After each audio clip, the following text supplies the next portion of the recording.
Okay, no, thank you. Thank you so much to all of you for being here and giving me this opportunity to brief on the discussions I just had and on the situation in Mali, the critical work of MINUSMA in that country. I took the opportunity of this briefing on the quarterly report of the Secretary General to bring to the attention of Council some major developments, issues of concern, and areas in which the support of the Council is needed. In particular, I highlighted the current situation in the Menaka region, where terrorist groups have been very active, fighting among themselves, but also attacking civilians relentlessly, and leading to a very concerning humanitarian situation with thousands of IDPs seeking protection in Menaka city. I, of course, in that context, highlighted the work that MINUSMA is doing, vital work of MINUSMA in protecting Menaka in conjunction with the Malian Defense and Security Forces and ensuring that IDPs fleeing violence from the countryside can be protected. And I believe that work is absolutely critical and must continue. I also appealed for increased humanitarian support because the needs are huge in Menaka. I was in Menaka 3 weeks ago, and definitely the flow of IDPs has put to test the ability of the humanitarian community to respond. They are working hard to do it, but they need more support. And MINUSMA is, of course, doing its bit. In addition to our protection work, we are also availing some support to IDPs and needy populations in Menaka. Overall, I'd say in Menaka and in the Gao region, the security situation is extremely difficult due to the activities by the terrorist groups. And we're doing our best to protect, but definitely more is needed. I also spoke about the key political processes we are involved in. The peace agreement, as you know, the monitoring mechanism have not been able to convene since last November. We have been engaged in a number of activities to facilitate the resumption of the activities of the monitoring mechanism. I was myself in Algeria at the end of December. And after that, a number of other visits took place. We consulted with the parties, the government, and the signatory movements. And last week, we were able to put forward some proposals on how to break the current deadlock. We have given the parties until next Monday to react, and after which we'll engage them separately with a view to reaching consensus on critical issues, then paving the way for a high-level meeting of the Agreement Monitoring Committee. I also indicated that in spite of the paralysis of the monitoring mechanism, some progress has been made in relation to the peace agreement, which obviously need to be nurtured. I also spoke about the transition. Mali is expected to return to constitutional rule by March 2024. A referendum was expected to take place on March 19. Unfortunately, it did not take place. We're awaiting the announcement of a new date, but I did emphasize the need for the Malian authorities to do everything to make sure that the deadline of March 2024 for the return of the country to constitutional rule is upheld, is respected. MINUSMA is actively involved, working with all the Malian structures, handling elections. We're providing technical support, financial support, logistical support, in addition to political engagement to encourage consensus and inclusivity in all phases of the political, of the transition process. I also obviously spoke about some of the challenges confronting us on the ground as they relate to restrictions which affect our ISR, intelligence, surveillance, and reconnaissance capabilities, or access for human rights investigations, and the need for greater access so that we can fulfill our mandate. There is a legitimate expectation by the Malian people and authorities for MINUSMA to be more effective, more efficient, but obviously for us to operate in a way that is deemed to be more effective, we'll need greater access. I think it's absolutely important, and it's a point I have made to the members of the Council, which was also echoed by several members of the Council in their public, but also in the public part of the meeting, but also during the closed session.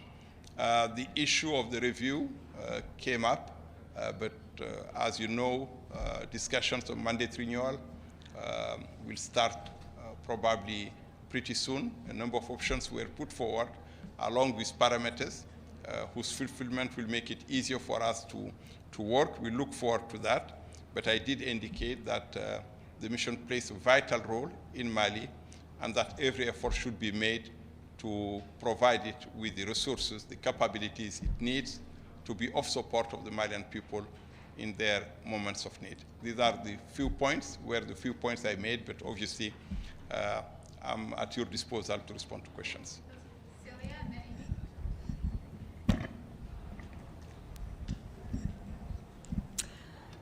Thank you very much. Do you agree with what the Ambassador Issa Konfuru said about human rights? About? I heard what Issa Konfuru said about the human rights in Mali. Do you agree with him? Are you able to do your work? And what do you think when people say that the mission should leave?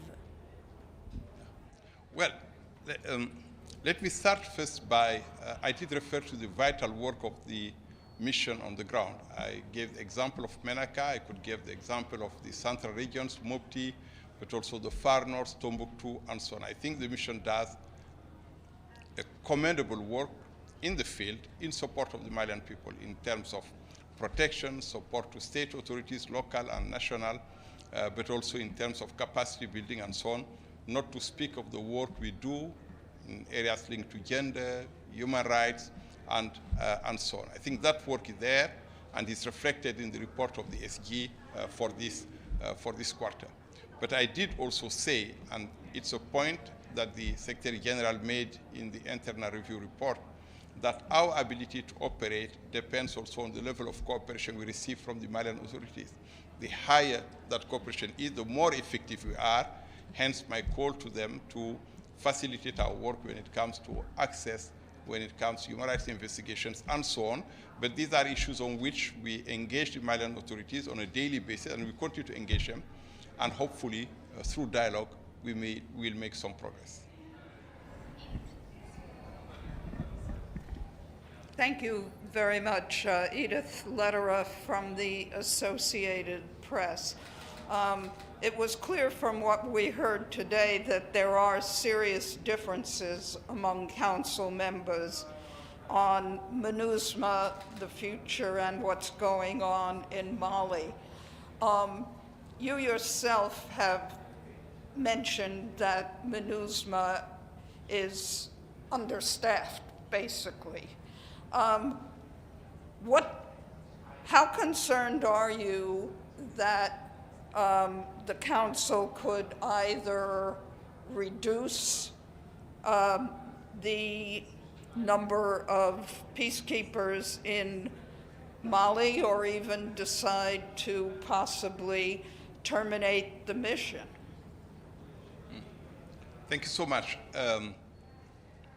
I think no one can deny that the mission is confronted with challenges.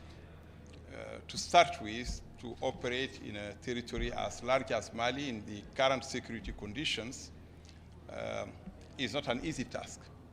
And in actual fact, I think the mere fact that the mission has been able to work and to operate unfailingly since it was deployed back in 2013 speaks volumes about the amount of effort, the commitment, and the flexibility that the mission has demonstrated throughout its decade-long deployment. Second, there is a commendable work being done on the ground in terms of protection of civilians, promotion of reconciliation, social cohesion, promotion of human rights, and so on. But again, as I indicated, our ability to operate depends on the level of cooperation we receive from the Malian authorities. Hence, our continuous engagement with them to create the best possible condition for MINUSMA to fulfill its mandate to the benefit of the Malian people. MINUSMA's role is to support Mali and to support the Malian people, and they have expectations that we will perform to their satisfaction. But that ability to perform to their satisfaction is obviously dependent on the conditions under which we operate. What I heard today from council members was a recognition of the work of the mission, a recognition of the extraordinary resilience of the peacekeepers. As you know, we have lost, unfortunately, several peacekeepers in Mali, more recently 3 Senegalese in the Mopti region. Obviously, they'll be looking at the options that were put forward, but my feeling is they support the mission and would like it to operate, but obviously to operate in conditions that are more conducive. But we'll see what will be decided in June.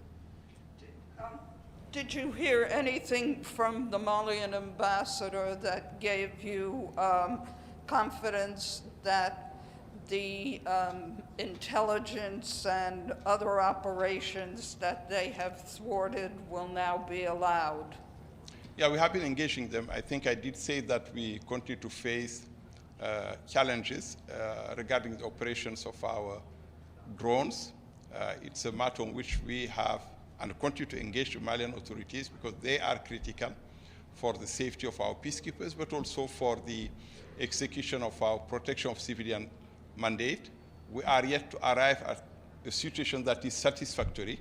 The efforts will continue, and I pray that indeed we'll achieve a breakthrough. But we'll keep engaging, and I'm glad that council members are supportive of our efforts in this respect. Hi, thanks very much. I was wondering what you think the likelihood is that one of the parties or all the parties to the peace pact will go to war with the Malian government, and how will MINUSMA handle that?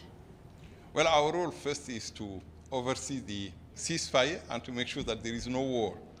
There have been some concerning developments recently, but our feeling is that none of the parties is keen to engage in hostilities. I think they did make it clear to us, but miscalculations can always happen. Hence, our appeal, which I repeated today, for all parties to avoid actions and statements that could complicate the ongoing efforts. I did also indicate that we have submitted proposals to the parties with the view to resuming the work of the monitoring mechanism of the peace agreement. We'll look forward to their reactions, and I hope that they will look at these proposals with the required spirit of flexibility and compromise. But just to follow up, I understand that there was a protest in Kidal where the opposition are based, and the Malian jets flew low over the protesters in a threatening way. What do you make of that? Well, there was not really a protest per se on the 5th of April when that overflight happened. There were concerns expressed by the signatory movement. The CMA issued a statement in the aftermath of which we demarched both the authorities and the CMA to call for restraint. We did issue a statement to that effect, and we are assured by both sides that they have no intention whatsoever to engage in hostilities. Thank you. Very much. Merci.